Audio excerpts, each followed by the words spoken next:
Hello there, and welcome to episode 2 of my tutorial series for Farthest Frontier 1.0. Last episode, we have set up the bare minimum for our little colony. Today, we want to build a market and get ourselves a step further into the game. We're going to do everything that is related to survival, and I want to take, at the very first thing today, a look into the knowledge tree.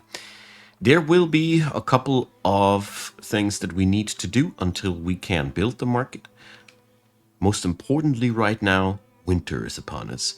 When you look at your food clock, if there is more than a 3 sitting there, you done it. So, no problems anymore. But it is in the first year, just to summarize the first episode a little bit, really an arms race against winter to get up your shelters, get up your fire splitter, and get up your first food production. Today, we are going to expand on what we did last time. We have a lot of areas marked for harvesting, which is really important because our next milestones do require really a lot of logs. We need to build ourselves a storehouse, and to actually build the market itself, we also need a saw pit. The saw pit is converting logs into planks, and we're going to start with that building because converting the planks does take some time in itself too, and we should be doing something in that time between. Alright, let's take that dive into the knowledge tree. First up, how does knowledge generation work in this game? You generate knowledge over a specific amount of time. When you mouse over, you do get a tooltip about how many months you will take until the next discovery. This is not always the same. After each discovery, it takes a little bit longer for the next discovery. There's a wolf attacking town, but people fought it off. And therefore, all we select here should be taken with a little bit of thought, because when you zoom out, you see that this tree is going this way. You have to go a lot of you have to select a lot of things from the lower branches to get up there.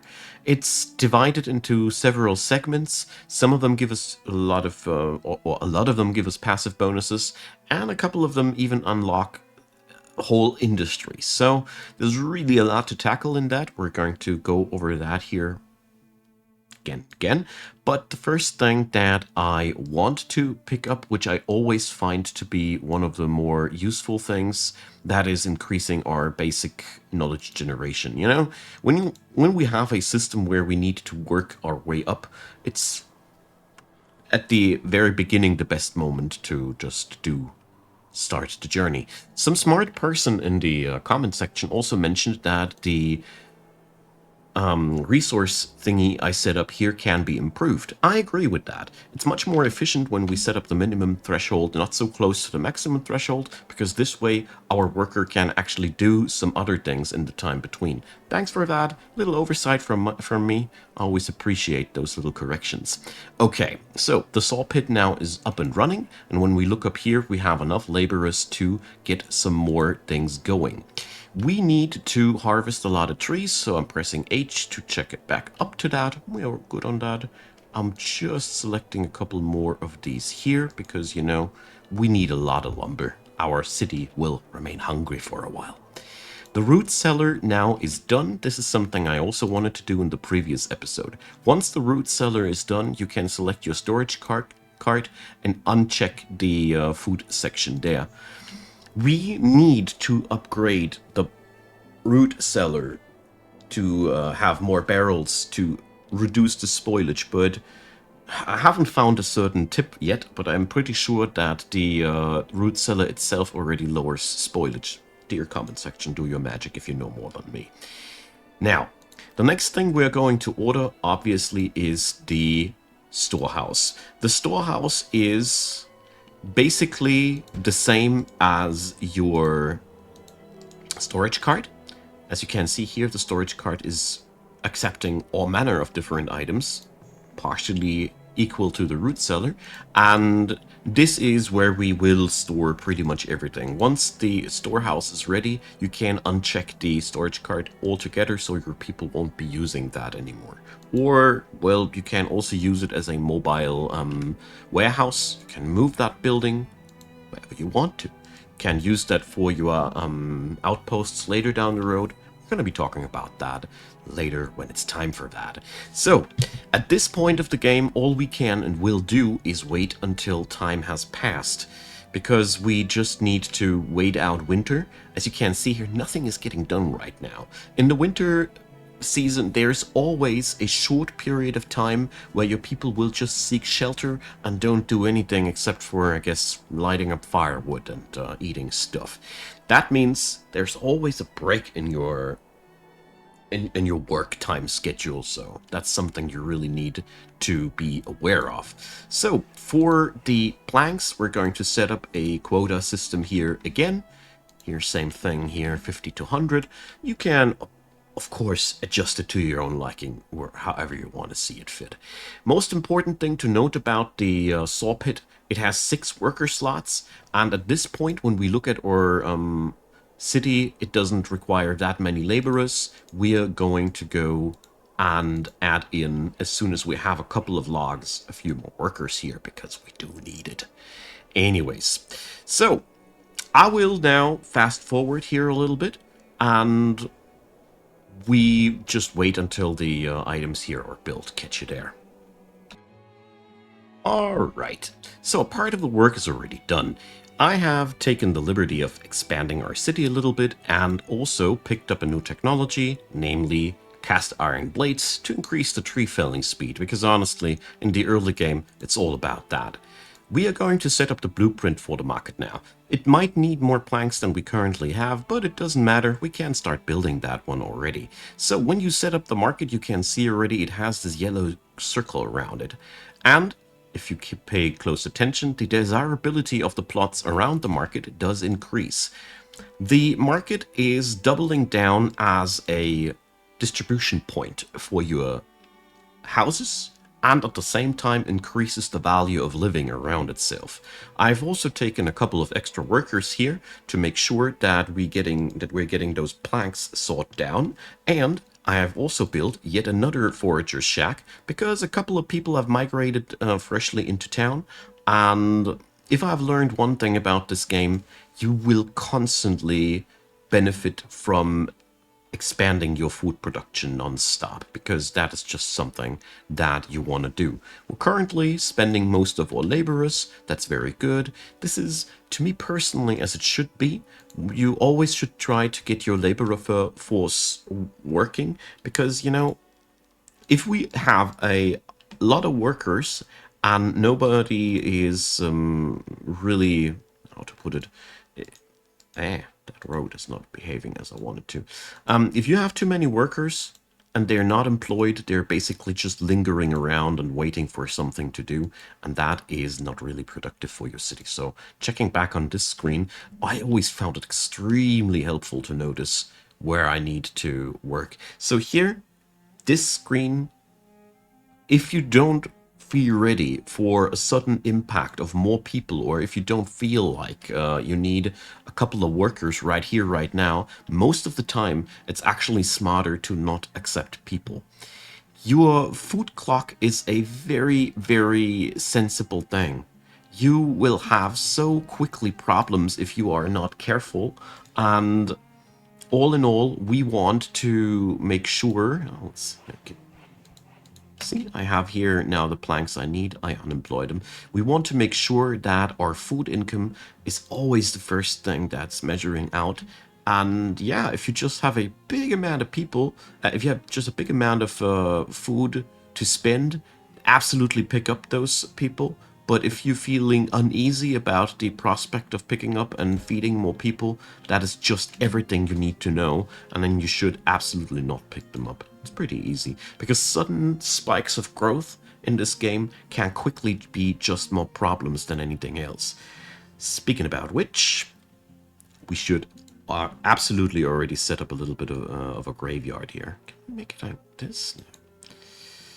So if we don't have a graveyard, we don't have a place where we can bury our dead, and that's a bad thing. We should do that before we have dead people, you see. Alright, the marketplace is there. So, the moment you build up a marketplace, the moment your city is actually generating income, because People are buying the wares from the market. I got this already. So, market behaves like any warehouse. As you see here, you can also allow or forbid certain goods to be distributed at the market. And the storehouse is just an extra here. And usually your logistical workers will pick up things from the storehouse or the root cellar and then put it here. Then the people working here will stock the shelters around them, generating money in the process. Your houses have several tiers, and to upgrade them, you need to increase the desirability of the area. Slow down time so we don't lose any. To increase the desirability, one of the most easy things to do is set up decorations. Decorational items cost you some gold, and they increase the desirability of the plots around them. As you see there, some of them have a relatively small radius of impact, and others, let's pick up the medium garden, they have a pretty large radius of impact. This leads to the fact that building too compact in your residential areas is actually quite undesirable. This here is already borderline too dense. It works out because I plan to leave a couple of free spaces. I plan to do here a little bit of a decorational area and here a little bit of a decorational area. But important part is you need to keep the area around the market as desirable as possible. And that is why we have moved all the industry elsewhere. This is the important part. Okay, so after the market and this is done, let's see the hunter here. It's not ready yet. It's very, very important that you always focus your efforts in getting enough food next. Housing, food, and then the rest. This is something you should really, really focus on the entire game on, and things are a lot easier for you in general. Let's see. I think we can speed up the game a little bit again. Just didn't want to miss out anything while I'm explaining.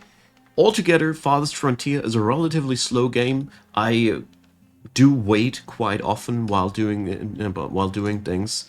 This isn't necessarily a bad thing. Sometimes you just need a little bit of time to think about things, and while you're waiting on things, you can also do your planning. So currently we're just waiting for those last logs to be finally transported over. I'm going to reduce the amount of workers at the saw pit here even further. It's something I can't stress out enough. It's really important that you shift your workforce as needed, especially in the early game when your city isn't that much of a big thing. All right, we're now going to move the hunting area there. Let's just make sure, yeah, that's good enough. As you see there, there's 2 deer sightings, and that's just all we need. So next episode and next year we will set up farming, but for this year, well, we could actually start the set up the farming plot this year because it's a ton of work. So we're going to go and do this already. Crop field, as you see there, dark green areas are the ones that we are after.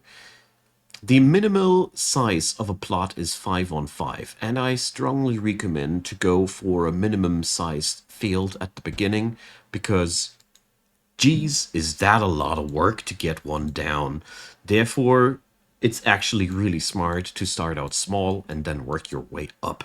Although it's better to make them a little bit larger because of reasons I will get into later down the road. We're going to go and increase our productivity here on that end already, and I will be increasing my gathering skills a little bit because honestly, you're doing in the early game so much gathering, I find it extremely useful to do that. So, geez, so many new people get offered. It's quite untypical to get that. Okay, so one more piece of housing, or as many as you see fit. Always keep a couple of free spots there. It's so important. So here we're going to get ourselves a hole down here.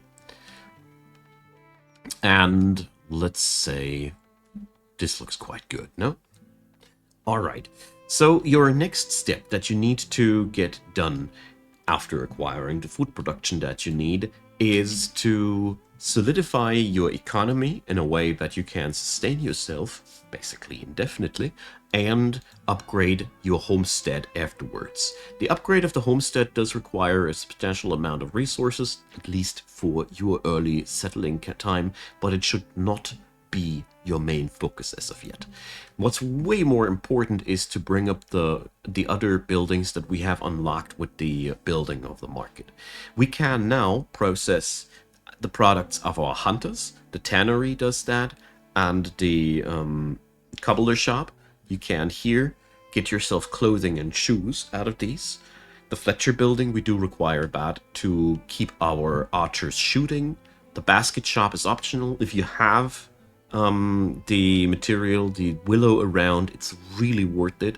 And the compost yard. The two most important ones at the beginning are the Fletcher and the compost yard. We are going to start out with the Fletcher because I don't like the feeling that we might be running out of ammo. Since I now need more planks, I order, well, I'm not going to order anybody here. As you see there, my worker count is low. Too bad. It's okay though. We do it still. Don't let the game dictate you too much. As you see there, workforces are constantly fluctuating, and yeah, as long as you're not below like 50% of the recommended amount, it's pretty okay. If it says 4 and you're on 3, the world won't end, you see. Most important thing is keep your food clock up, and don't get nervous if at times the food clock does look a little bit too short. Stuff that is currently in transit and being carried from one point to the other is not measured in your food inventory, and that has made me nervous numerous times unnecessarily. So don't you worry too much. These things, they will balance themselves out over time.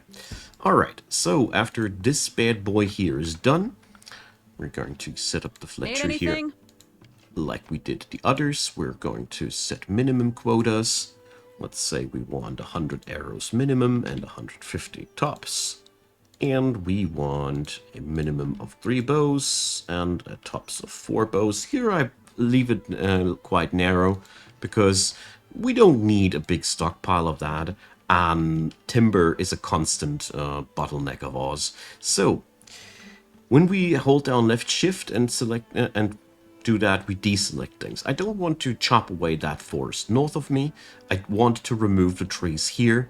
These ones here I want to keep for now because I want to preserve that piece of nature. There's things we can collect, and we don't need to kill all the nature. Alright, so our city is absolutely ready to go. I could have picked up the other refugees before. Generally, when you know what you're doing with the game, it's most of the time smarter to pick these people up, but I don't want to bring you into predicaments by giving you hasty advice.